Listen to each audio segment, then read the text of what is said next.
You want to? Who wants to? No, it's all you, bud. All me? Okay. Hello, everybody. No. Hey, everybody, welcome on back to Comic Conquest. We're here with another episode for Ahsoka. And, Cole, just off the bat, I think what we witnessed is something called cinema. It's TV, but yeah. I don't care what it was. It was in theaters for some people, so it's cinema. Yeah, it was crazy. 10. Yeah, 10. All right, review done. Remember, like, comment, subscribe. No, but for real, we're talking about episode 5 of the Ahsoka show, and if you can't tell, it was a banger. So let's just hop right into it. Right, they left us off with Anakin. Yeah, we saw Anakin there. And what people thought was the world between worlds. I'm still quite unsure if that was really the world between worlds or if she was in Star Wars heaven. I don't know. I think she was in the Star Wars. I think that's what she was living the Star Wars. She was living the Star Wars. Exactly. And she quite literally did live the Star Wars. The writing of this episode was so great, August, as I'll say every episode basically. Dave Filoni, masterclass of writing. And directing. He directed this one. He directed it. One of my favorite lines right off the bat, which I think is a Return of the Jedi reference, is because we realize that Anakin is not like Revenge of the Sith Anakin or like Vader. It's like just Anakin. It's like, just Anakin, bro. Yeah. And Ahsoka goes, "I won't fight you," and he goes, "I've heard that before." And it just reminded me of Return of the Jedi because Luke, the whole final fight's going, "I won't fight you," as he has his lightsaber out. Something we'll also mention is that Jason Sandula or Jason Jarrus, I don't know what his full name is, Kanan Jarrus's kid. So they're like looking, and I didn't think about this at the end of episode 4, but Hu Yang is like holding Sabine's helmet, and it's like, "I told him to stay together." And I was like, damn, why Hu Yang's so sad? He thinks they're both dead. Yeah, for sure. And then Jason starts to hear lightsabers. "Mom, don't you hear it, Mom? Mom. Believe me, Mom." You know, I'm glad she wasn't like, "Shut the fuck up. Get the fuck out. You crazy kid." So which glad was cool. that didn't happen. And then also the X-Wing pilot that we keep seeing from Mando was like, "Why are we listening to this kid?" And then Hu Yang's like, "He has abilities." But we'll get back into the Anakin and Ahsoka stuff because nobody else matters. That's what really we're going to talk about for the rest of this episode. Anakin says, "I have to complete your training," and she's like, "A little late for that, bud." They're fighting, and she kind of like gets the best of him a little bit, and then she's like, "Looks like there's nothing left for you to teach." I haven't taught you everything yet. It was at this moment he knew. He fucked up. And let me just say, this whole episode, Hayden Christensen, he's fucking killing it. He was really killing it. And you could tell the difference in his ability with the lightsaber than everyone else's in this episode. God, the intensity, like when he was fighting Ahsoka, was crazy. Dude, he's doing like crazy. He's doing style points on people. But he's it's not even just like dueling. He's styling. I don't know. It's not even the style for me. Like it was just like he was really coming at her. Where I feel like Rosario Dawson, who does a great job of portraying Ahsoka, and I'm sure she's a great lightsaber dueler. But you could tell Hayden Christensen has held a lightsaber for 20-something years. Yeah.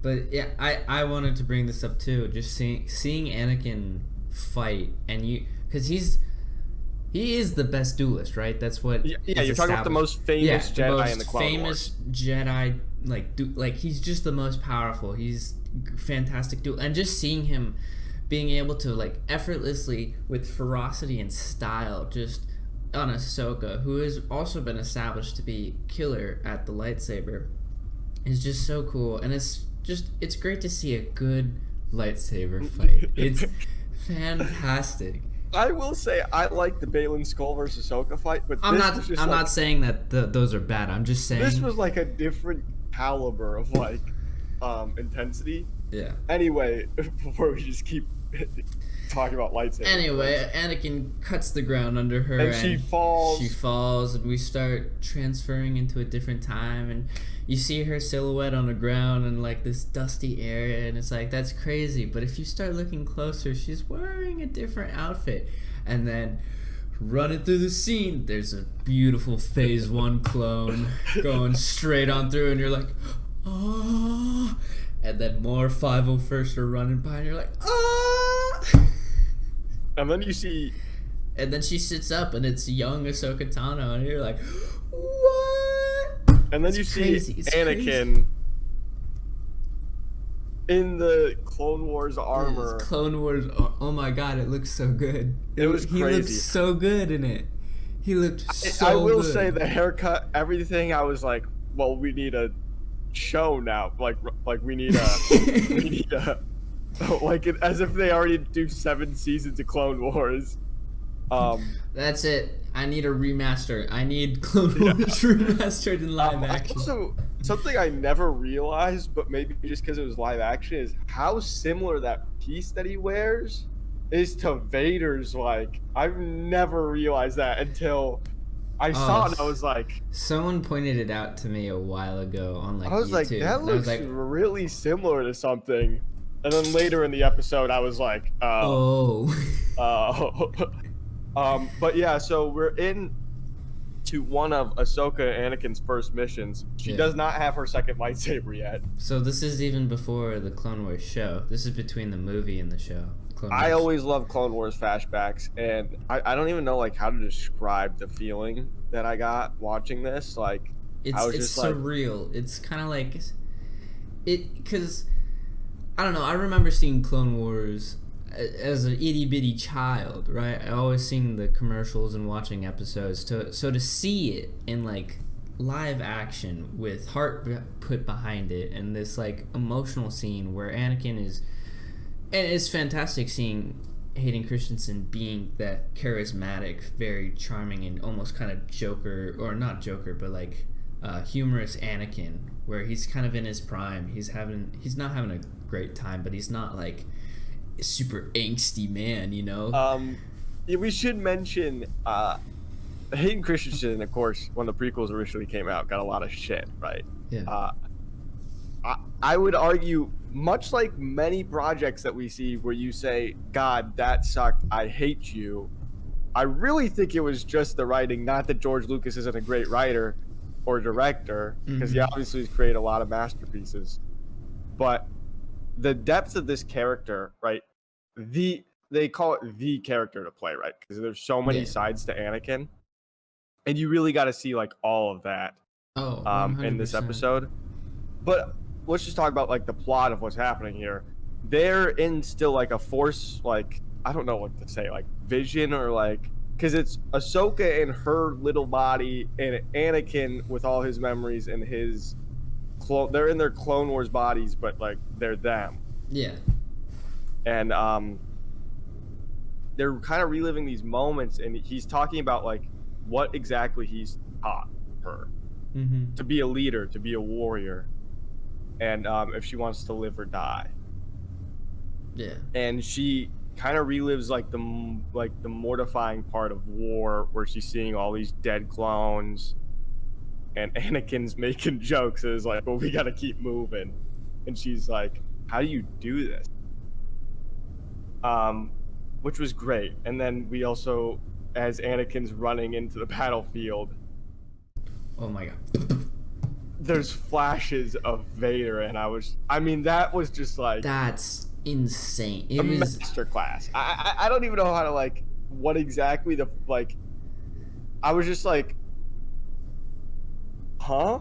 And you see Ahsoka like remember like, oh shit, that's right, he becomes, and just the like fear Vader. And dread of like, oh, this is also Darth Vader. And something they're talking about, like, before they flash, because they also flash the Battle of Mandalore, where we see her. the Siege of Mandalore. That was insane. I'll let you. What were you gonna say before that though? But Anakin's talking about like teaching and how he carries the knowledge of Obi-Wan, who carries the knowledge of Qui-Gon, and like this pass down of knowledge and kind of a piece of your master is with you the whole time. Mm-hmm. And they're kind of alluding to the fact that Ahsoka has to carry something not a lot of Jedi Padawans have to carry. It's gonna be a little difficult for that one.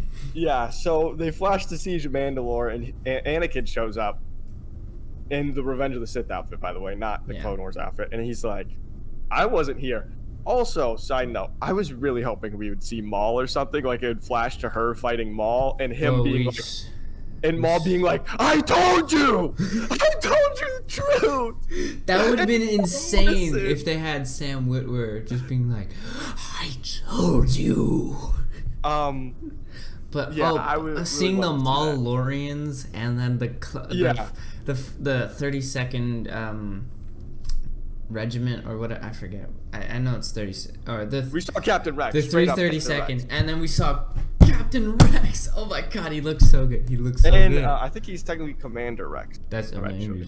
Yeah, okay. He's Commander Rex there. Yeah, whatever. We saw Rex. We saw Rex in both Phase 1 and Phase 2 Clone Wars. Yeah, we did. Which means that they have it. We can see him. We can see him more, guys. Every little detail that fans would probably catch, like they really paid attention. The only there's one thing where I was like, but we'll get into it in a second. And Anakin is like, I've never been to this one, but you led really valiantly. You did good. And then she's still upset. She's like, yeah, this is when she starts to get mad at him. She's like, yeah, and then we're just gonna ignore it, huh? He's like, oh my god, we're still talking about this. His arms are crossed. It was just so Clone Wars, and he goes, "Is that what this is about, Ahsoka?" And I was like, if it's are not you still mad about me committing mass genocide? What? What's the problem, bro? And he turns around and puts his back to her, and he's like, "So you'll die." Looks like we have to go back to lesson 1. Yeah, he lights his lightsaber. Choice. Live or die.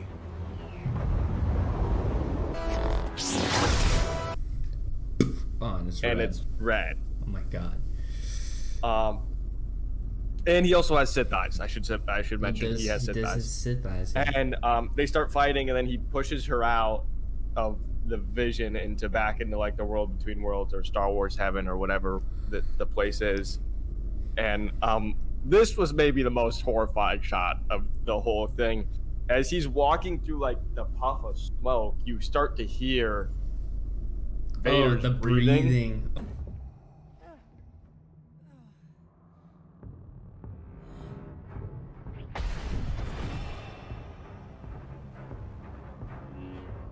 You lack conviction. The most menacing, I think, villain ever. Just the imagery of Vader is kind of horrifying. Oh yeah, it's just this tall black figure. Yeah. Just this cloaked thing. And then if you get close, he just has a skull for a face. Holy fuck, I'm dead. That's what happens when you see Vader. And that's kind of what this was. And you see really there's a lot of tension. It's emotional. It's not just a fight of just physical. And there's a moment where Ahsoka, I don't know if you picked up on this. But there's a moment where Ahsoka grabs his red saber, and it's up against her face, and her eyes go fully Sith. Her eyes? Yeah, her eyes. We could pop up an image. I have an image of it. So there it is, where she grabs his saber. The sound design this episode was really on point. When he lit the Excalibur of lightsabers, I would say. I mean, it's so distinct in my mind, that specific sound with that specific hum. And they did a really great job of because Ahsoka's has this clean, divine sound to it. Yeah. Compared to Baylan Skulls and Anakin's anyway. Ahsoka eventually bests him because this is her show, but she doesn't kill him. She puts it up to his neck. She throws his saber off. Yeah. So the- she when she takes the saber, she gets Sith eyes, and then she throws it away and blinks, and her eyes become blue again. And then Anakin's eyes also come back to normal, and he has a little smile. Like, I don't know. I'm maybe sure there's this. hope for you yet, Snips. Yeah, Shut the I'm fuck sure. up. Like, he said it with such like a. I guess you will survive. I'm sure there's a lot of symbolism in this or something, right? Like, I'm not Oh. the smartest tool in the shed. I just pick up the little Easter eggs. But I think it was supposed to be like her turning down the dark side, and just dealing with this guilt that she carries. That actually they keyed up really well with Balin's skull when he's like, "You and your master's legacy is one of just death and destruction," right? Yeah, because the whole time she doesn't want to fight. She doesn't want to kill. She doesn't want to be a warrior anymore. She just wants to stop fighting, basically. And basically, Yeah. Anakin's like, well, if you don't fight, you die, and fighting doesn't have to just be fighting. He also said the takeaway, something I basically. completely forgot about. Is he also was like, "Do you even want a Padawan?" Yeah, that was nuts. They're talking about like every part of her mind right now, basically. Yeah. Like, it's just like an in-depth psychosis of Ahsoka Tano right now. And I don't want to get too religious with it, but when she leaves the place, it's like a baptism. Like, she's drowned in like the weird force water of her sins, I think. Not that I'm a religious person, I guess. The only God I believe in is Dave Filoni and George Lucas. So. He comes out and they get her and they save her, and she wears, August, I know you're not gonna know what this is, but she changes outfits from her like whatever rebels type cloak thing, and she changes to her white wizard. I don't know if white wizard's really the best words to describe it, but she changes to her white wizard like Ahsoka Tano at the end of Rebels outfit, which I love that design. I mean, it just looks nuts. Yeah, I wanted to bring that up too. Just the symbolism and just using color to show this someone, because she's been wearing gray up until this point, and now after this almost rebirth, like you said, she's in white, and she's kind of like purified the sins of the past. So I think it also just looks really cool. It's just really cool looking, right? Like, it's just really sick. And she's all hopeful and stuff, and she's like, all right, let's go find Sabine, and then she gets swallowed by a whale. She comes up with a great idea to because I was kind of like upset that like I didn't know how they were gonna get there. I thought maybe they would go between the world between worlds to go to the one that's on Thrawn's ship or something. And I was like, I guess riding the whales. I was like, I knew it was bound to happen. There is one part I did really love about her, like after she communicates with the whales in her purified, rebirthed way. I love that Hu Yang's like, so they're gonna take us to Sabine, and she's like, I have no idea. yeah. He's like, what? She's like, I have no clue, bro. We're just gonna see where this takes us. So I did like that part where she was like, I think so. I don't fucking know, bro. I can't talk to whales, Hu Yang. I have no idea. You just said yes. That's all I got. Yeah. Can we tag along? Sure. Yeah. Let's talk about predictions, August, I guess. Predictions. Because we already gave it a review at the beginning. Yeah, 10. 10. Yeah, it was 10. So this is a Urbip.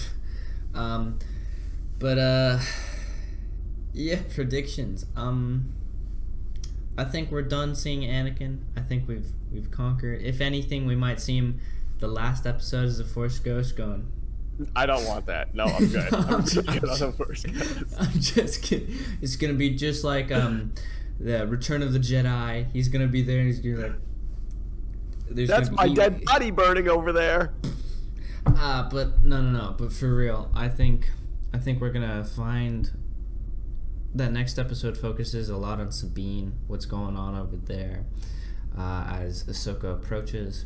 I think we're gonna possibly. Is it 9 or 6? No, it's not 6 episodes. Eight episodes. 8 episodes. Okay, so we've got Three more. I can math. But I think next episode we're gonna see Thrawn. I feel like this is the time where you introduce him so that he's not just shoehorned into the show. So I think we're gonna get our introduction to Thrawn.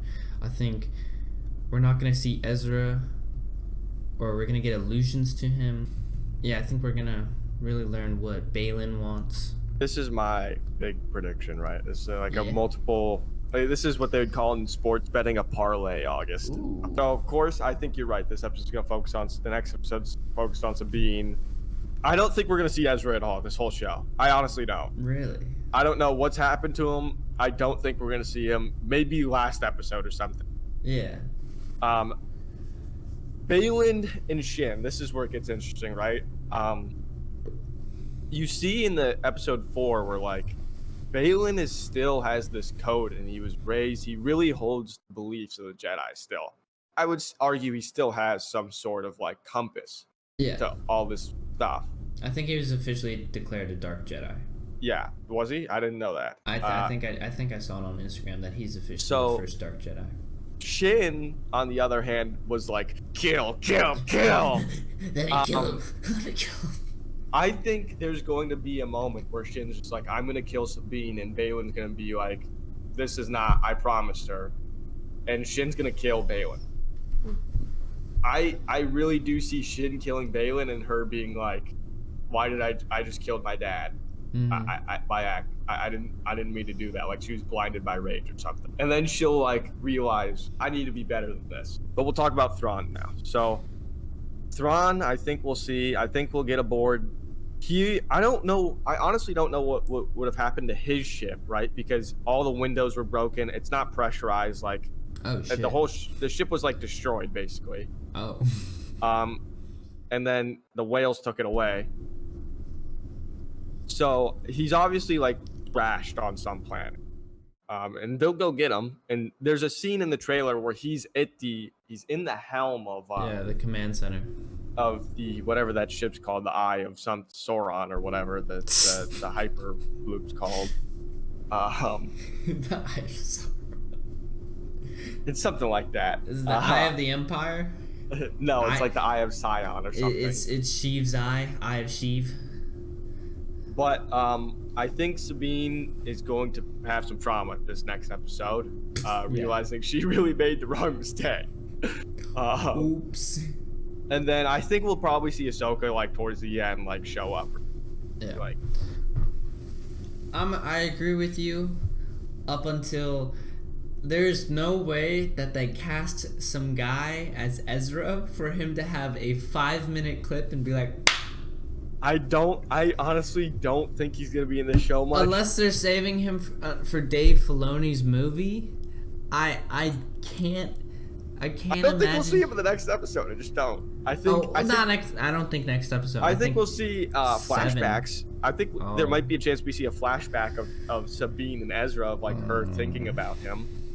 I guess you could do that. I would love. I also.